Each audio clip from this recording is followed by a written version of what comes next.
Most people believe that diabetes can only be caught by a blood test. You go to your doctor, the lab work comes back, and that's when you find out. I understand why people think that. For years, that's what most patients told me too. My name is Dr. Michael Kent, and I've been practicing medicine for over 20 years. And what I've learned, what I see confirmed in my office every single week, is that your body starts warning you about high blood sugar long before any lab result ever would. And the very first place your body speaks up, your feet. The reason I'm making this video today is because of how many patients I've seen walk into my office, or worse, walk into an emergency room, who had every warning sign for months, sometimes years, and never knew what they were looking at.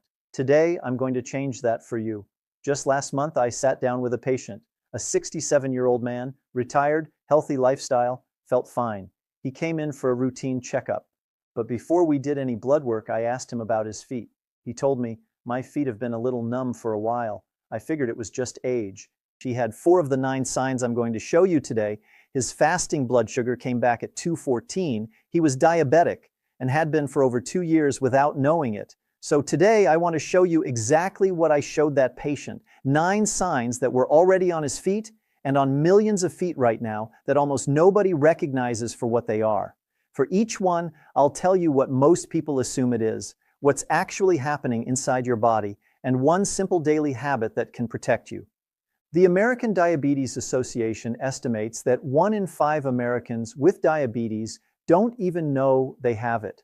That's over 8 million people walking around right now with a silent condition quietly damaging their nerves, their kidneys, their vision, and yes, their feet. The good news? A $12 blood test can catch this early. But first, you need to know what to look for. So let's get into it. Sign number 1 is something almost every patient has already experienced, and every single one of them has explained it away.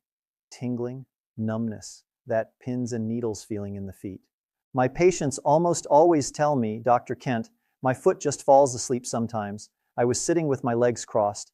And yes, that happens to everyone occasionally, but I always ask them, is this happening regularly without a clear reason?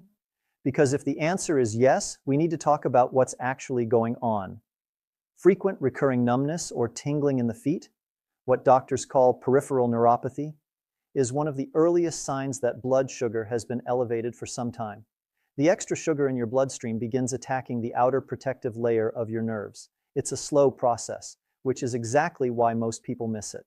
I use this analogy with my patients all the time. Think of your nerves like electrical wires. Every wire has a plastic coating around it. That coating is what allows the signal to travel cleanly from your brain to your foot. When blood sugar stays high, it's like an acid slowly eating through that coating. The wire still works for a while, but the signals start getting fuzzy, and that fuzziness, that's the tingling you feel.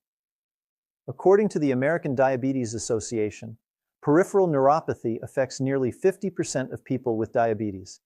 It is the single most common complication, and it almost always starts in the feet, which means right now tens of millions of Americans are experiencing this tingling and writing it off as nothing. Don't be one of them. My daily recommendation for every patient over 60, a 20 to 30-minute walk every single day, not a jog, a walk. Movement is the best thing you can do to keep blood flowing to your feet and protect those nerve endings. And start reducing added sugar in your diet today, not next month, today. Sign number 2, and this one my patients describe as the most distressing of all, because it doesn't hit them during the day. It hits them at night when they're alone and trying to sleep, and there is nothing to distract from it. A lot of my patients chalk this up to being on their feet all day, or the summer heat, or just fatigue. And sometimes that's exactly what it is. But when a patient tells me their feet feel like they're on fire, especially at night when they're lying down, I take that very seriously. Burning in the soles of the feet, particularly at night, is a classic early sign of diabetic neuropathy. What's happening is this: the nerves in your feet have been damaged by excess sugar, and now they're sending incorrect signals to your brain. Your brain receives a heat message even though nothing hot is touching your foot. The nerves are misfiring. Think of it like a fire alarm with a faulty sensor. The building isn't on fire, but the alarm is going off anyway because the sensor is damaged. Your nervous system is doing the same thing. The burning isn't coming from outside your body, it's coming from inside damaged nerve tissue that is crying out for help. Research published in the journal Diabetes Care found that burning foot pain is one of the first reported symptoms in patients later diagnosed with type 2 diabetes, often presenting 1 to 3 years before formal diagnosis. 2 habits I recommend for this one. First, drink at least 8 glasses of water a day. Proper hydration helps your kidneys flush excess glucose and supports nerve tissue. Second, add more fiber to every meal. Vegetables, legumes, oats. Fiber slows the absorption of sugar into your bloodstream, which is exactly what those damaged nerves need. Sign number 3, and I need you to pay very close attention here, because this is the one that stops being uncomfortable and starts becoming genuinely dangerous. This is the one that sends the most patients to the emergency room. They come in and say, "Dr. Kent, I had a little blister from my shoe 3 weeks ago. It still hasn't healed." They waited. They assumed it would close on its own. Most small wounds do heal on their own, but not when blood sugar is elevated. When blood sugar is consistently high, your body loses its ability to heal efficiently. The blood vessels throughout your body, including the tiny ones in your feet, begin to narrow and stiffen. This means that oxygen, white blood cells, and the nutrients that repair tissue simply cannot reach the wound fast enough. The wound sits there, open, vulnerable, and slow to close. Imagine trying to water a garden, but your hose has a serious kink in it.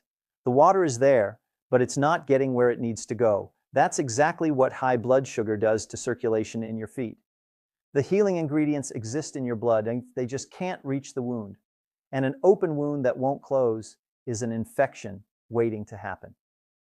The Centers for Disease Control reports that diabetic foot ulcers are the leading cause of non-traumatic lower limb amputations in the United States, over 100,000 per year. Almost all of them were preceded by a small wound that was ignored. After your bath or shower tonight, sit down and look at both feet carefully. Look between every toe. Look at your heels. If you see any cut, blister, or broken skin, clean it with mild soap and water, apply an antiseptic, and cover it.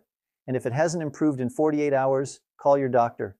Not next week, 48 hours, sign number 4, and this one is hiding in plain sight. Most people walk past it every single day without realizing what they're looking at. It's visible, it's been there, and almost nobody connects it to blood sugar. Patients see their feet turning darker or more reddish, and they tell me, "I think it's just sun damage," or "I've always had dark skin on my ankles." And that may be true, but there is a specific pattern of discoloration, particularly around the ankles, that I look for when assessing blood sugar risk. When circulation is compromised by high blood sugar, the lower legs and feet don't receive enough fresh, oxygenated blood. The skin changes color as a result. You may see darkening deep red or even a bluish tint around the ankles. This is your skin telling you that blood flow to that region is inadequate. In some patients, the skin also becomes thinner and more fragile in those areas, another sign that the tissue is not being properly nourished. I always explain it to patients this way.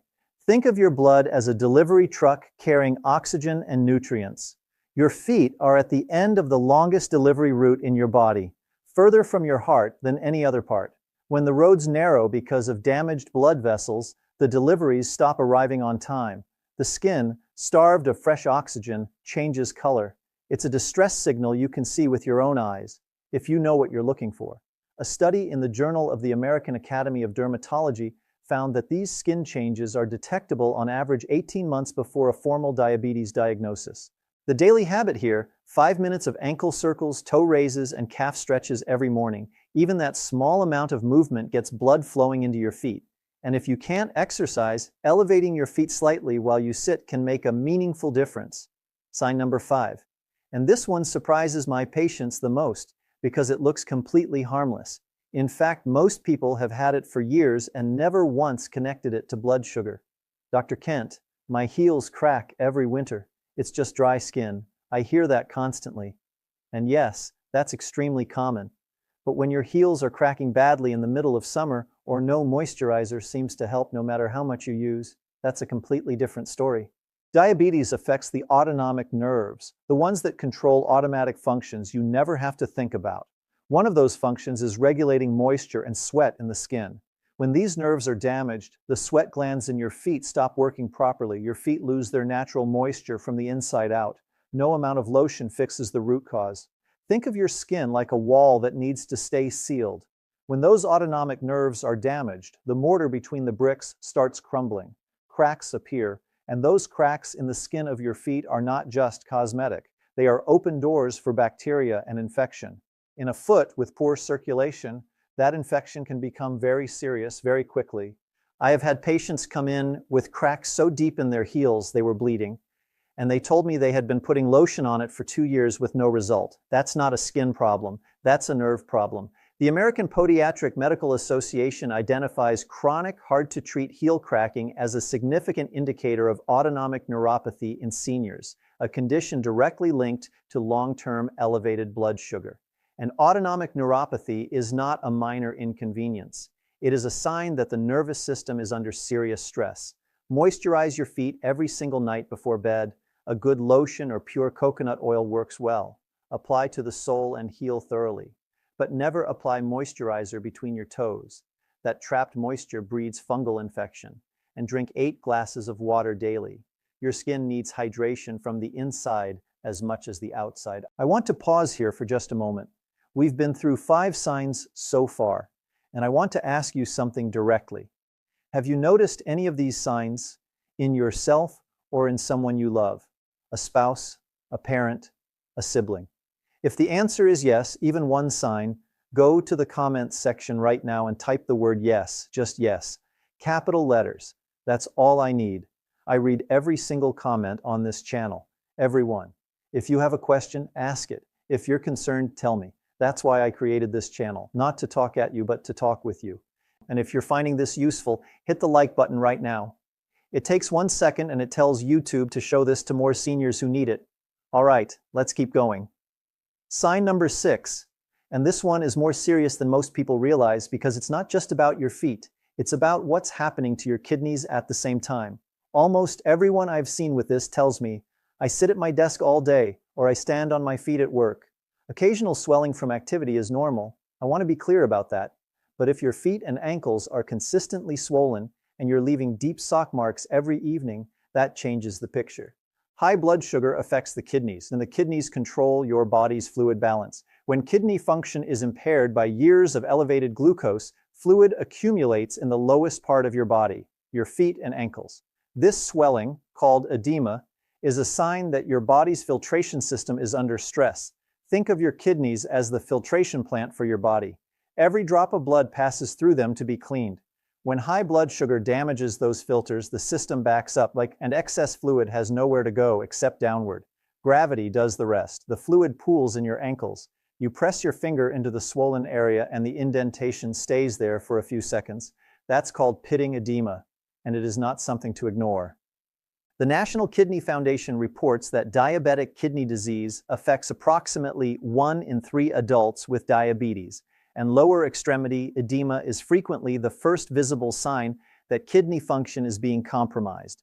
When you rest, elevate your feet above the level of your heart, even a few inches on a pillow. This helps pull that accumulated fluid back toward the center of your body and reduce sodium in your diet. Salt causes your body to retain water, which makes edema significantly worse. Read labels. Many canned and processed foods are loaded with sodium. And if the swelling is new, persistent, or getting worse, please bring it to your doctor's attention at your next visit. Don't wait for it to become a bigger problem.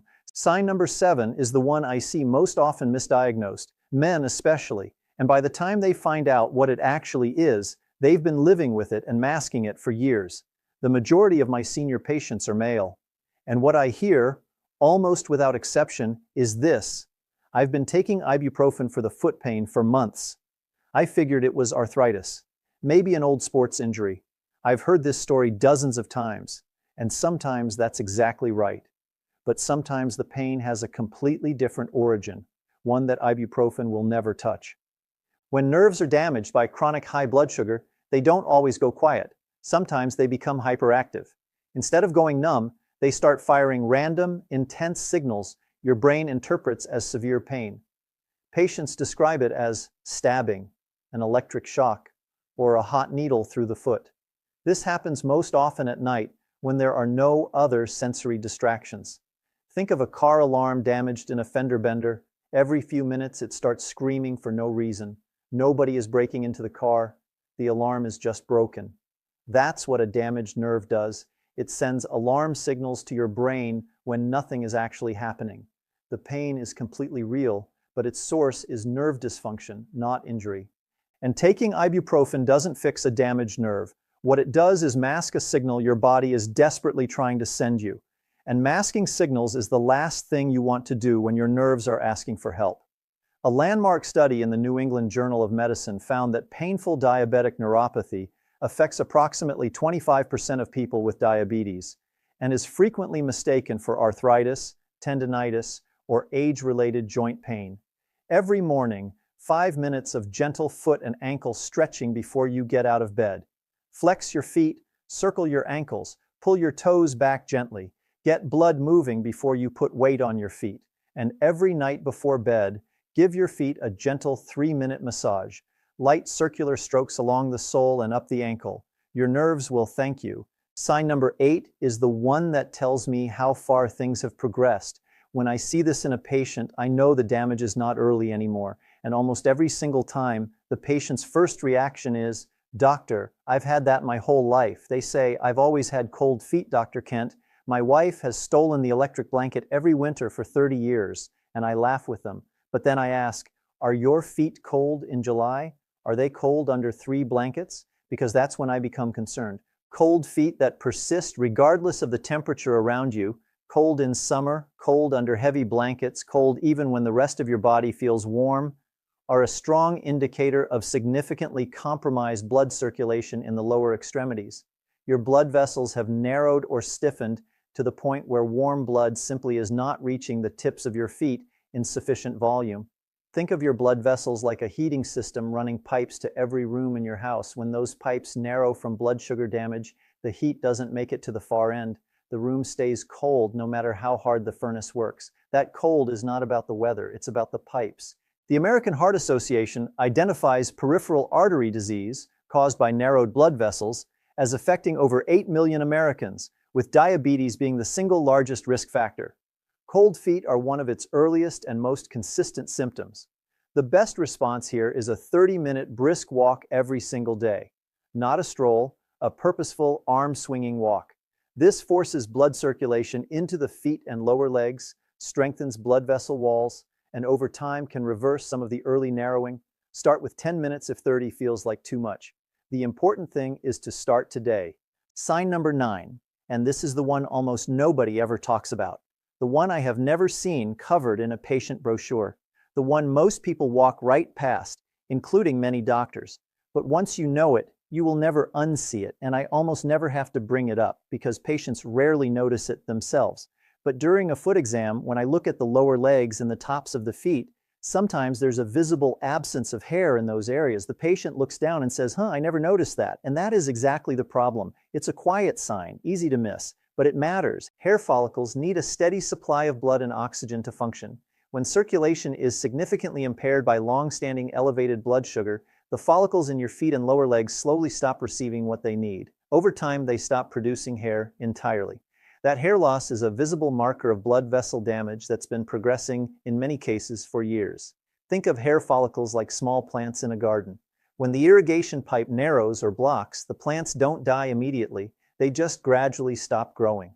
The absence of growth is your body sending a message about your blood vessel health, a message you can see every time you look at your legs. Research published in Diabetes, Obesity, and Metabolism found that hair loss on the lower extremities correlates significantly with peripheral vascular disease in diabetic patients, a reliable and frequently overlooked sign that physicians are specifically trained to check for. Right after this video, look at your lower legs and the tops of your feet. If the hair is significantly thinner than the rest of your leg or absent entirely, schedule a blood glucose test this week, not this month, this week, approximately $12 at any certified lab, covered by Medicare for most of you. $12 can change the entire trajectory of your health. We've covered a lot today. 9 signs, 9 chances to catch something before it catches you. And I want to be honest with you about something. One of the hardest parts of my job is sitting across from a patient who has had every single one of these signs for 2 years and is only just now finding out why. Not because they didn't care. They cared deeply. They just didn't have the information. You now have that information. And I want you to do one thing with it, just one thing. Tonight, before you go to bed, sit down and look at your feet. Take 30 seconds. Look at the skin. Look between the toes. Feel for numbness. Check for any wound that shouldn't be there. 30 seconds. That's all I'm asking. And if you see or feel anything on this list, please call your doctor tomorrow, not next week, tomorrow. Because the earlier you catch this, the more completely it can be managed, in most cases through a change in diet, a daily walk, and a conversation with your doctor. You worked hard for the life you have, for your independence, your health, your ability to do what you love. Don't let something as manageable as blood sugar take any of that from you just because nobody told you what to look for. Now you know. If you found this useful, share this video on Facebook right now. Tag someone you care about, and a family member, a friend, a neighbor. You might be giving them something they didn't know they needed. And if you want more conversations like this one, I post a new video every week on this channel. Topics that matter for your health after 60. Things I talk about with my patients that most people never hear outside a doctor's office. Subscribe and bring someone you love along with you.